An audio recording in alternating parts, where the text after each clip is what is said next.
Il était une fois un couple très heureux nommé Davin et Chikou, qui était envié par tout le village. Davin était un fermier riche qui tomba amoureux d'une orpheline et décida de l'épouser. Ses frères, Umberto et Otto, étaient contre le mariage de Davin avec une orpheline car ils pensaient que leur frère pouvait trouver mieux. En fait, ils ont amené plusieurs femmes pour que Davin choisisse, mais Davin était déterminé à épouser la pauvre orpheline, Chikou, ce qui a irrité ses frères qui avaient du mal à accepter Chikou dans leur famille.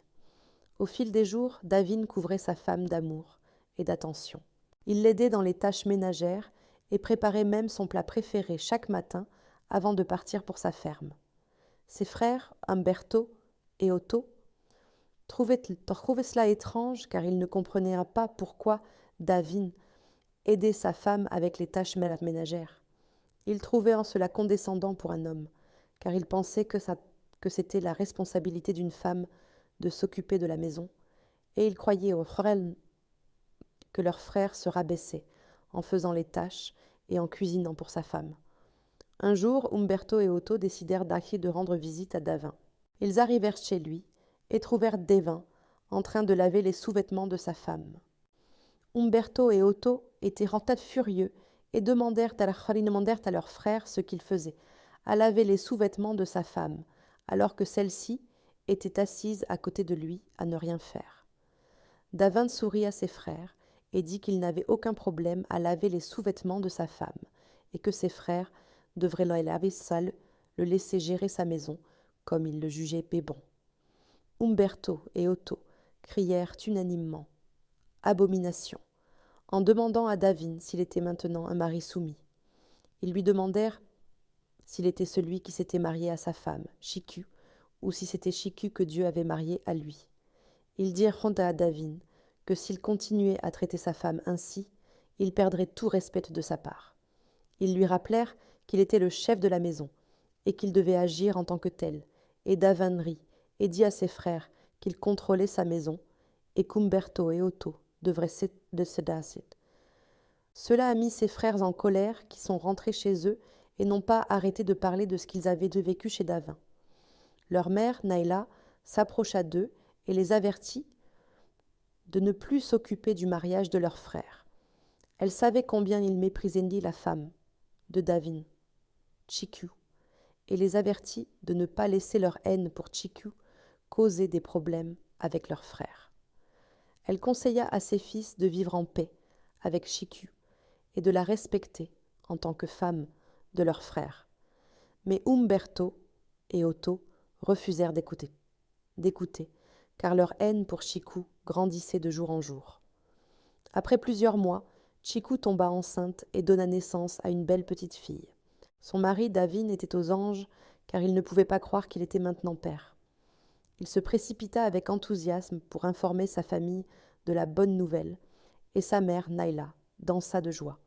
Cependant, les frères de Davin ne semblaient pas trop enthousiastes d'Ahmad à propos de la nouvelle.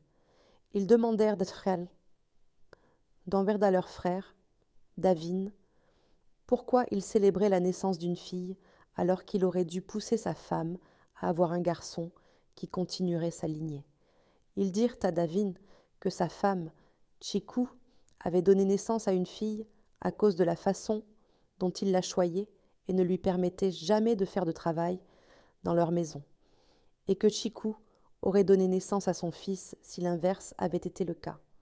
Entendant cela, Davin ne dit aucun mot à ses frères, Khaled alors qu'il quittait leur cœur en colère. Il retourna auprès de sa femme et ne pouvait s'arrêter de regarder sa belle-fille qui reposait calmement dans ses bras. Davin était si heureux d'être père et prenait bien soin de sa femme et de sa fille, subvenant à tous leurs besoins. Un matin, Davin prit ses outils et se dirigea directement vers sa ferme. Il passa plusieurs heures dans la ferme et rentra chez lui plus tard dans la soirée pour rencontrer ses frères, qui accusaient sa femme, Chiku, d'avoir une liaison avec un étranger qu'ils avaient rencontré chez lui.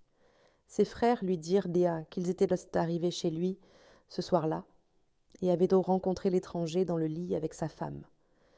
Davin, incapable de croire ce qu'il entendait, confronta sa femme qui nia avoir jamais participé à un tel acte maléfique. Le cœur brisé et dévasté, Davin quitta sa maison et ne revint pas. Chiku était très inquiète et décida d'aller chercher son mari. Elle chercha dans tout le village, mais ne trouva pas Davin. Chiku décida alors de retourner chez elle, en espérant que Davin serait peut-être revenu. Quand elle arriva chez elle, Davin n'était toujours pas revenu.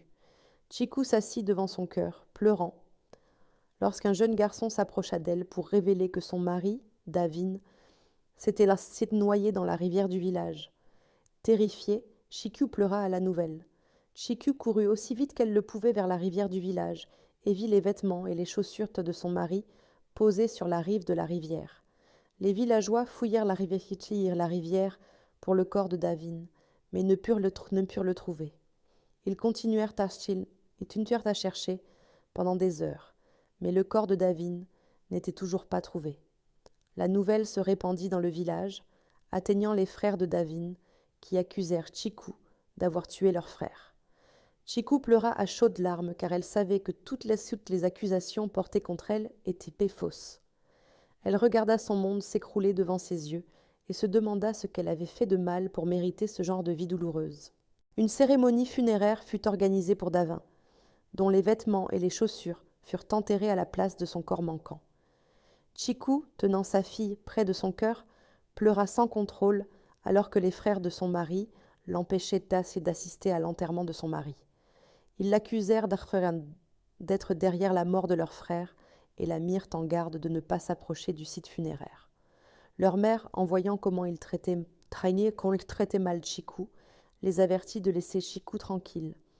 Elle leur rappela qu'aucune preuve réelle n'avait été trouvée contre Chiku et que Chiku faisait toujours partie de leur famille. Malgré les avertissements de leur mère, Umberto et Otto continuèrent à traiter Chiku durement. Ils l'appelèrent de nombreux noms condescendants et ne cessaient de lui rappeler qu'elle n'avait pas de fils pour leur frère et n'avait aucun droit de vivre dans sa maison. Umberto alla même plus loin en jetant Chiku et sa fille hors du cœur de son mari, les forçant à vivre dans une hutte abandonnée à côté de la hutte de son mari. Chiku devint l'ombre d'elle-même, alors que les frères de son mari lui faisaient vivre un enfer. Sa belle-mère, Naila, était sa seule source de joie, alors que Naila faisait tout son possible pour garder Chiku et sa fille en sécurité. Un matin, des nouvelles parvinrent à Chiku, qu'une femme étrange était arrivée à la hutte de son mari, disant que Davin était le père de son fils. Chiku ouvrit les yeux de stupeur, car elle ne pouvait pas croire que son mari avait un enfant avec une autre femme. Elle pleura abondamment alors qu'elle s'enfermait dans sa petite hutte. Umberto et Otto sautèrent d'ardenne de joie, car ils ne pouvaient pas croire que leur frère avait un fils. Ils accueillirent le fils de la femme étrange dans leur maison et commencèrent à le traiter mieux que la fille de Chiku. La femme étrange, dont le nom était Amuchi, vivait maintenant dans la hutte de Davin avec son fils, et cela brisa le cœur de Chiku, qui regardait une autre femme prendre le dessus sur la maison de son mari. Amuchi était une femme très arrogante et impolie, qui manquait de respect à Chiku à chaque occasion. Elle se vantait que son fils était l'héritier légitime de la richesse de Davin, et se moquait de Chiku pour n'avoir eu qu'une fille. Malgré cela, Chiku garda sa dignité et continua de prendre soin de sa fille, trouvant du réconfort dans le soutien de sa belle-mère. La belle-mère de Chiku l'aimait et prenait soin d'elle malgré la haine de son fils pour Chiku. Elle la réconfortait et lui assurait que tout irait bien. Chiku était très reconnaissante d'avoir une belle-mère aussi attentionnée et considérée à ses côtés. Un jour, Chiku tomba gravement malade et fut incapable de prendre soin d'elle-même ou de sa fille. Sa condition s'aggrava rapidement, et Naila prit sur elle de soigner Chiku, malgré les objections de ses fils, Umberto et Otto.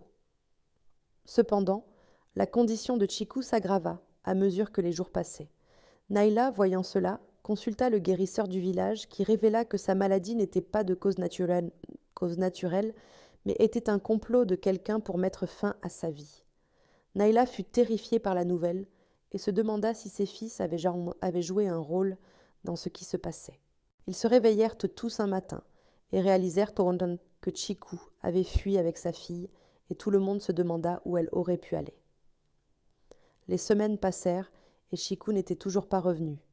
Umberto et Otto, bien que heureux qu'elle soit partie, feignirent dans l'inquiétude alors qu'ils cherchaient dans tout le village mais ne la trouvèrent d'aller pas. Un matin, Umberto et Otto furent réveillés par un grand coup à leur porte. Ils ouvrirent la porte et trouvèrent par leur frère, Davin, debout devant leur hutte. « Davin, est-ce vraiment toi ?» demandèrent-ils d'une seule voix en le regardant avec stupeur.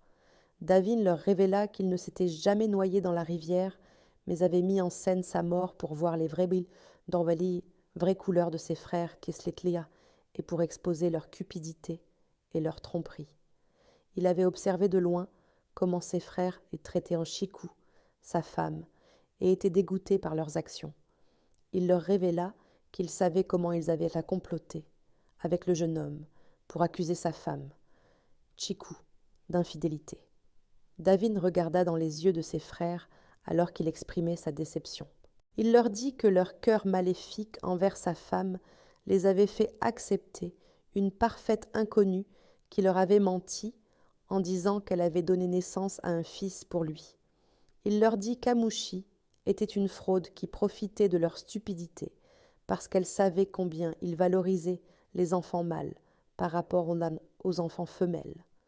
Leur haine pour Chiku les avait fait traiter l'enfant d'une parfaite inconnue, mieux que leur propre sang, alors qu'ils allaient même jusqu'à obtenir un charme pour tuer sa femme. Quand ses frères entendirent cela, ils commencèrent à supplier pour la miséricorde. Ils promirent de changer leur façon, mais Davin ne pouvait pas laisser leurs péchés impunis. Il consulta les anciens du village qui convoquèrent une réunion pour décider du sort de ses frères, ainsi que de la femme qui prétendait avoir un fils pour lui. Étant donné la gravité de leurs actions, les anciens les bannirent de l'art du village pour 5 ans, comme moyen de les punir pour leurs tromperies et leurs actions malveillantes envers Davin et sa femme. Chiku, qui se cachait pour sa vie, décida de se cacher loin de tout le monde, sachant que sa vie était en danger. Elle ne pouvait rien risquer de mal arriver à la femme de son fils et faisait tout son possible pour la protéger. Chiku, à ce moment-là, émergea de sa cachette et se réunit avec son mari, Davin, qui s'excusa pour tout ce qu'il lui avait fait subir. Davin reconnut que son test était insensé et jura de se rattraper auprès de Chiku, qui, bien que déçue, était ravie de savoir que son mari était encore en vie. Elle lui pardonna, et ils vécurent tous les deux heureux, alors que Davin continuait de traiter sa femme comme une reine, faisant toutes les tâches ménagères et la couvrant d'amour. La leçon à tirer de cette histoire est que nous devrions apprendre à valoriser tout enfant que Dieu nous a béni. Nous ne devrions pas essayer de jouer à Dieu dans la vie des gens, mais laisser les gens faire ce qui fonctionne pour eux. Le mariage est une union entre 2 personnes, alors nous devrions apprendre à ne pas interférer dans le mariage de nos frères et sœurs, car nous pourrions faire quelque chose qui affectera leur bonheur pour toujours. Traitez tout le monde avec gentillesse et soyez considérés envers les autres.